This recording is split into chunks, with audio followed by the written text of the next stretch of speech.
What is up, everyone? Socrates 101 here. Today we are going to be building another team together, and this time it's going to be a different format because, as you may or may not know, I've gained a couple new subscribers, and they came from Flashfire's channel. Flashfire has this amazing concept of where he is really interactive with his subscribers. They help him building teams. It's a learning process all over. For him and for his subscribers, so I really enjoyed that, and I hit him up on Twitter and I said, well, I really like your stuff, I really like the way you do it, I really like your system, so how about I just kind of steal that? And he replied, he was being really nice, he said, yeah, sure, why not, I've seen your replies to my videos, and you do look like you know what you're doing, so just go for it, dude, just go for it. So I want to go back to UU, and the reason why, because I haven't played it in a while, and it's basically my favorite tier. And so I would like to welcome all these new subscribers, and I'm going to be showing them what I'm basically best at, in my opinion, a very offensive UU team, and that's what we're going to start with. So one of the most underrated threats in the underused metagame is Mega Beedrill, in my opinion, and that's why we are going to be using it in this very video. The Mega Beedrill set which I'm going to be using is very standard. It's Mega Beedrill, Beedrillite, adaptability, nothing too shabby right there, with the Protect, the Poison Jab, U-Turn, and Knockoff. Knockoff is basically to get rid of items, and its other coverage move is going to be Drill Run, which is only viable in OU, in my opinion. Definitely not for this team, so I don't see any point in changing that up. My EV spread is pretty standard. The only thing I do is run Jolly over Adamant. You'd say Mega Beedrill is that fast, you don't even need to run the Jolly nature. You can get away with Adamant, which is kind of true, but this team is pretty weak to Mega Aerodactyl, and before Aerodactyl Mega Evolves, you can get off a hit with the Poison Jab. If you're already Mega Evolved, you will outspeed it, and Poison Jab will do a nice 42%, around 42% I think. Due to adaptability, it is a resist to hit, but Beedrill doesn't care and just hits like a truck. So that's why we went with Jolly Nature, because of those damn Mega Aerodactyls, and this tier almost has no switch-ins for Aerodactyl, basically mostly because it does learn the Aqua Tail. Next Pokemon, every single time you're building an offensive team, you want to get pressure, you want to keep pressure, and the way you're going to do that is by getting up your hazards reliably. One of the most reliable hazard setters, and also a pretty good pivot, well, not really a pivot, more of a reliable switch-in, a nice switch-in with the Intimidate as well, and then you can trap things with Pursuit, is going to be Crocodile. Crocodile with the Dread Plate. This is actually a DMT set. I only adjusted it a tiny bit. I do think DMT runs a lot more speed than I do. But Gargleflop and I used defensive Crocodile in our session a while back. We decided, you know what? Let's put only 28 speed on our Crocodile, because that allows us to outspeed defensive Arcanine. The rest of it is going to be dumped in HP and defense. So that's going to be our Crocodile set. Nice and standard Stealth Rock, Knockoff, Earthquake, and Pursuit. Pursuit is basically there just to trap things, just to trap certain things. Not really there to kill things. Well, Pursuit is just there to trap certain mons. It doesn't really. I've tested this team a couple times. I haven't really clicked it all that much. But this thing just is really reliable hazard setter. So that's why it's on a team, and it also has a lot of offensive pressure with the Earthquake and the Knockoff. Knockoff, obviously knocking off the bulky Pokemon's item, and that's going to help out in the long run, especially when you have a lot of heavy hitters. Next thing up is we want to have something that can also switch in on certain physical hits that Crocodile cannot take, and we want something that can get rid of hazards, because this team is not looking too great when the opponent has a layer of Stealth Rocks and one layer of Spikes. So that's why I went with Crobat. I do know it does get rid of our own hazards, but it's not too bad, because our heavy hitters are really heavy hitters, as you will see in a minute. But what Crobat wants to do is basically get rid of the hazards on your side of the field, and Crocodile is that reliable of a hazard setter that it can do that a couple times in a game. It can do it at least twice, in my opinion, if you play it right, and obviously depending on your opponent's team. This is a a bit of an odd Crobat stat, but it's actually really nice, and you're going to see why in just the image after this. The Crobat is running no item, and that's key because it doubles the power of acrobatics, and you can switch into knockoffs easier. I'm going to show a calc from Choice Band Heracross on the Crobat after I analyze this set, and you will be blown away. Possibly. We go with the U-turn because it's key to keep initiative when you are going to be using an offensive team. Momentum is everything, and this allows you to just go safely into your Crobat does force a lot of switches, and you can basically just go for U-turn and get that momentum, which is always the thing you want to have, especially when you're using an offensive team. We have Roost just for recovery, and we have Defog. The only thing that's not standard about this Crobat, apart from the no item acrobatics thing, is its speed, because usually Crobat runs 176 speed with a Jolly Nature, but I actually decided to go with 184 speed because that allows us to outspeed max speed timid Mega Pidgeot, because Mega Pidgeot is 121 and 176 actually outspeeds you to allows you to outspeed Alakazam's, which is my 120 base speed. So this allows you to get off a nice hit on the Mega Pidgeot just before you die, or I do think it's actually a 2-hit KO with it when you're running max HP. Not sure after Stealth Rocks, but this allows you to get off a nice hit and maybe even Roost all it out. Probably not though.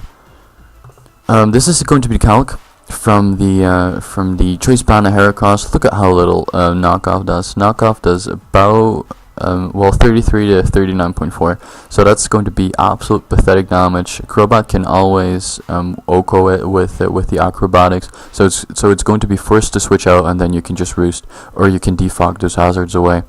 Crobat is a definitely reliable switch into Choice Band Heracross.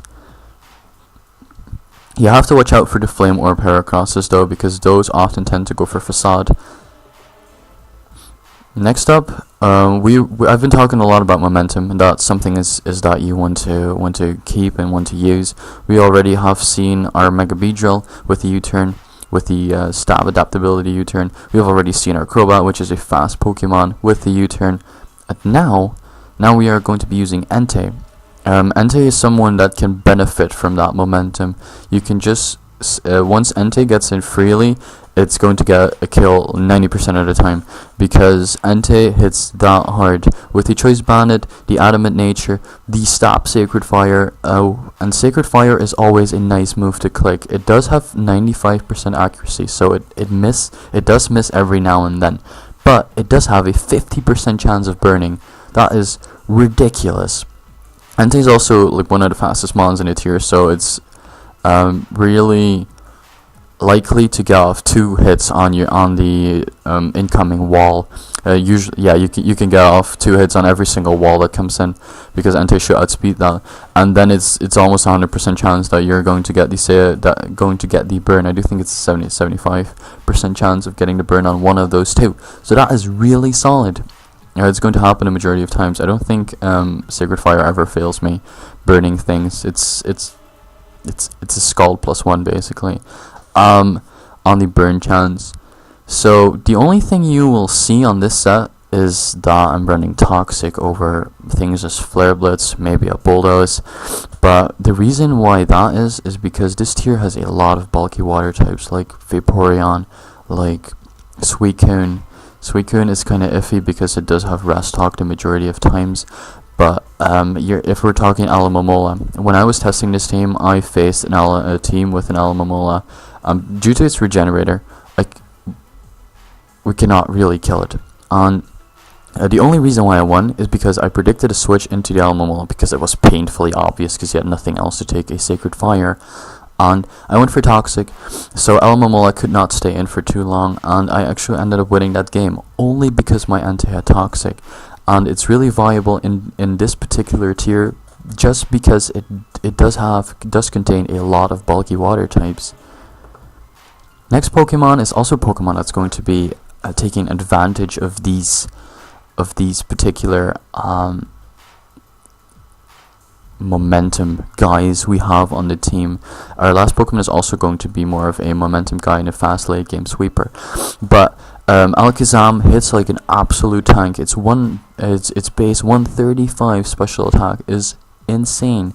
Its base 120 speed is going to outspeeding the majority of threats in this tier. It's a beautiful revenge killer. It can always take at least one hit due to the combination of Focus Sash and Magic Guard.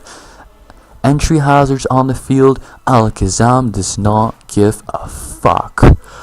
If you don't like cursing, your videos are not, my videos are not for you. I will just I'll just throw that out there. If you're a new subscriber, I kind of keep it on a low, but it's just the way I talk, really. But we have the nice coverage with the Psy Shock, the Dazzling Gleam, and the Shadow Ball. The fourth slot used to be Energy Ball, but I decided to go with, used to be Calm Mind, and I decided to go with Energy Ball for the simple reason that this team kind of does struggle with Swampert on the typical water ground Pokemon. You have the Quagsire, you have the Swampert, and you do have the Seismitoad. Seismitoad not as common in UU, rightfully so in my opinion, but because Swampert obviously is the better option in that scenario. The thing is, as long as those mons are running around on your opponent's team, you really need to keep the Alakazam around. Alakazam is always a nice thing to just keep around and make sure its sash does not get broken, because then every single Scarfer can just straight up kill it. Because the majority of Scarfers right now are like Hydreigon, Mienshao, Darmanitan, stuff like that. Alakazam cannot take a hit from. So this is definitely good.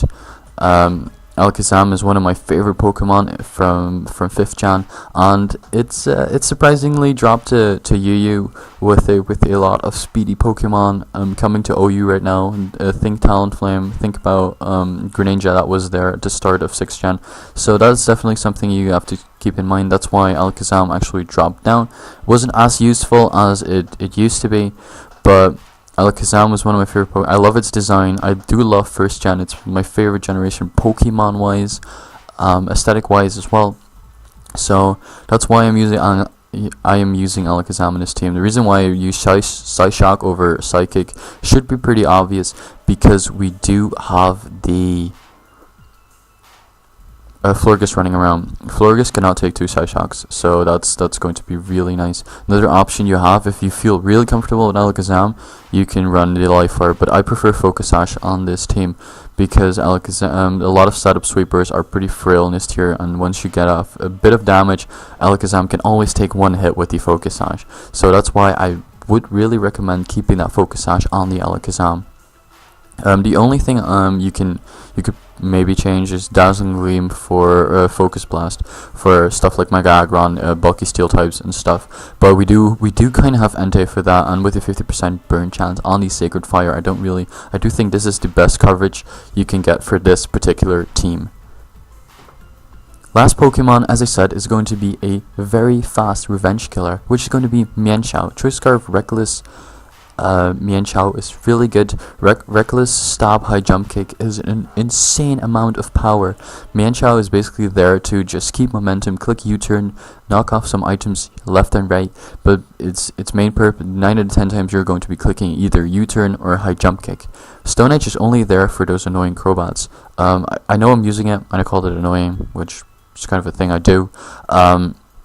Because it's that good, and I kind of have to use it on this team because I need to get rid of those spikes plus Stealth Rocks. So it's really nice on this team. That's why I'm using it. And Crobat in general is just a really good Pokemon. But Mienshao is basically one of my main pivots too, and a nice revenge killer as well. Alakazam is not the most reliable thing, and if your opponent does have a bit of priority, let's think a Mach Punch, Bullet Punch, etc., then Alakazam's Sash is going to be broken, and that's going to be really unfortunate. So Mienshao set is really standard JPAC, but it's really good set. I do think Mienshao is currently at viability A+. I'm not sure. But that's going to be the entire team. Hopefully you did enjoy this building around the Mega Beedrill. I will leave a paste bin in the description. And I will probably put an annotation somewhere at the start of the video, because obviously you don't have to watch the entire thing over again. if you're coming from Flashfire, leave a comment below. I really enjoy his content as well. If there is anything you'd like me to change on this team, or anything, or any glaring weaknesses you see, just let me know. If you tried out the team and you liked it or you didn't like it, also let me know in the comments. Every thought you have at this given point, or after you tried the team, put it in the comment section below, and I am happy to reply to you. If there are any teams you're struggling with the team building, also let me know in the comment section. So that's going to be it for today. Really hope you enjoyed this team builder, and I will see you guys when I'm going to play some lives with this team. Peace.